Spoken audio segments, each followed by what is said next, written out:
ay galing naman po sa ating mga kapatid na mangingisda. Palakpakan po natin si Sir Anthony Codalla, ang susunod na magsasalita. Palakpakan po natin.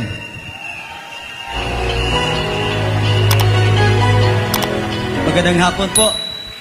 Ako po si Anthony Culiado, mula Masinloc, Zambales.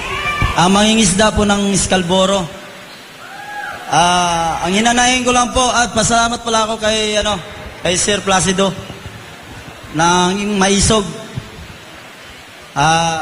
Ang hinanayin ko lang din po sa amin taga Masinloc, yung malaya kami makapangisda po sa Scalboro.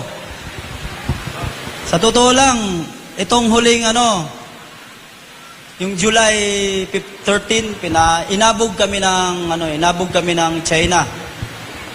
Ayun, habang papalapit yung barko, kinakabahan, dahil barko yun kahoy lang kami. Ang masasabi ko lang din po sa mga politiko na papanukala ng mga batas na kung ano-ano pa man yan, ang para sa amin lang po, yung malaya kami makapangisda sa Scalboro Shoal.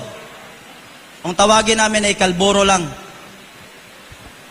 Simula nung umupo si BBM, sa totoo lang, naging kami, baga, lagi na lang kaming sinisita ng mga barko, baga tinatabihan kami. Yung nakaupo pa si Tatay Digong, buhay kami, malaya kaming nakakapangisda sa Scalboro. Yun po ang totoo.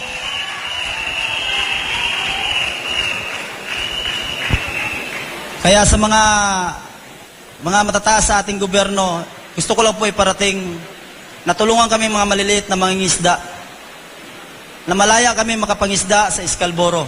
Yung walang harang, walang anong balakid, kung ano pa man. Yun lang po. Yun lang po ang hinanain ko. At kung ano mang gusot nila sa Calboro, sana maayos na nila yan. Para kaming mga maliliit, wala, gaya na sabi ko, wala nang balakid. Ayusin po ninyo kung ano man yung gusot kung anong mayroong gusot kayo sa China o sa Pilipinas. Salamat po.